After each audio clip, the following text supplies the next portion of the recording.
أعوذ بالله من الشيطان الرجيم بسم الله الرحمن الرحيم Assalamu alaikum wa rahmatullahi wa barakatuh. Muhtaram Müslüman kardeşler. İmanlı hem dinli kişi için, yani İslam dinin yakın etken kişi için, bu dünya hem ahiret dünya amelleri bik tığız beyli. Bu dünyanı her bir imanlı kişi ahiret dünyasının qırı itip kabul edi. Hem ahiret dünyasında şu dünyada kılgan izgilikleri hem naçarlıkları için cevap verirmin dip şana inana. Менә Пәйгамбәрбез саллаллаһу алейхи ва сәлләм үзенең бер хадисләрендә әйтә, кыямәт көнендә Аллаһы Тәгалә каршына килгәннән соң кешегә әйтелер ди: "Синең гаиләң бөтен савапларыңны ашап бетерде" дип. Ягъни синең гаиләң бөтен савапларыңны алып бетерде дип. Моны ничек аңларга соң? Гаилә безнең савапларыбызны алырлык, ягъни безне гынахка батырып, тамукка кертергә бер сәбәп булыр микән? Юк, ул мәгънәдә түгел. Гаиләңгә карата җаваплылык. Һәм гаиләдәге синең ролеңгә карата җаваплылык. Чыннан да бит, гаиләбезгә бик кирәк дәрәҗәдә игътибар итмибез кайчагында. Балаларыбызны теге карапны суга ездергән кебек үзең генә йөз дип тормыш юлына качакта чыгарып җибәрәбез, бернинди әзерлексез. Хатыныбызга, иребезгә карата вазифаларыбызны үтәп бетермибез. Кай вакытта ир кешеләр гаиләләрен тәэмин итмиләр, хатын-кызлар илләренә буйсынмыйлар. Һәм әгәр дә алар бер-берсеннән риза булсалар да, шушылай яшәргә, балаларын да тәрбияләмичә яшәргә риза булсалар да, Аллаһы Тәгалә каршындагы җаваплылыкны онытмаска кирәк.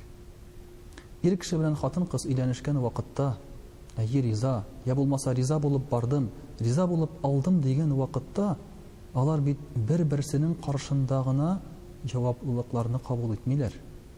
Алар Аллаһы Тәгалә каршында җаваплылык алалар.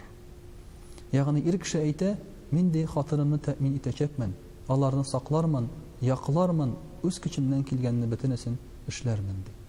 Әгәр дә ул аның урынына эшләргә уйламыйча, әҗеп салып бирсә, уен көлке белән бирелсә, гаиләсенә кирәкле дәрәҗәдә тәрбия, туры юл күрсәтмәсә, белем бирмәсә, бу очракта әлбәттә ул Аллаһы Тәгалә каршында гынахлы була. Гәрчә хатыны һәм балалары аңа бернинди дәгъва белдермәсәләр дә. Шулай ук хатыны да риза булып бардым дигән вакытта үзенең ирен ир итеп кабул итмәсә, әгәр дә шушы идә тынычлык, идә тыныч мөхит булдыра алмаса, ашарларга пешермәсә, иренә буйсынмаса, матур йөз белән ирен каршы алмаса һәм озатмаса, бу очракта ире риза булса да, хатын-кыз бит Аллаһы Тәгалә каршында гынахлы була. Балаларыбызга дини тәрбия бирмәсәк, иманлы итмәсәк аларны, яхшы белән яманны айырырга өйрәтмәсәк, бары тик дөнья малы артыннан гына куып, кешеләрнең хакларына керергә генә өйрәтсәк, ул вакытта балалар бездән риза булса да, аларның тормышлары әйбәт булса да, Аллаһы Тәгалә каршында әти-әни гынахлы була. Менә шуның турында сүз бара бу хадистә. Чыннан да үзебезнең хәзер якын тирәбездәге гаиләләргә игътибар итик әле. Бөтенесе дә динебез һәм Аллаһы Тәгалә кушканча микән, хәтта мөселман гаиләләрендә дә.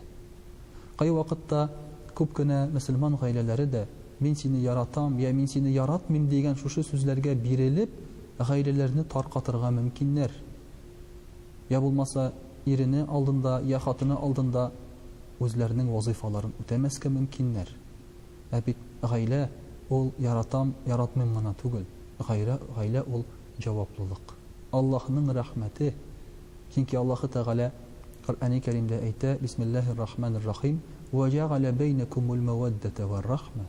Без сезнең арагызда мәхәббәт, хисләр салдык һәм Аллаһның рәхмәтен салдык ди. Шуның өчен дә Аллаһның рәхмәте белән гаиләбезгә игътибар итәргә, шушы җаваплылыкны аңлап, кабул итәргә һәм гаиләбезне саклап, дөрес җәмгыятебезгә тәүфиклы, иманлы балалар тәрбияләргә тырышсак иде. Гаилә тизик һәм туры юлда булганда гына җәмгыять тә, дәүләт тә тизик һәм туры юлда була. Вассаламу алейкум ва рахматуллаһи ва баракатуһ.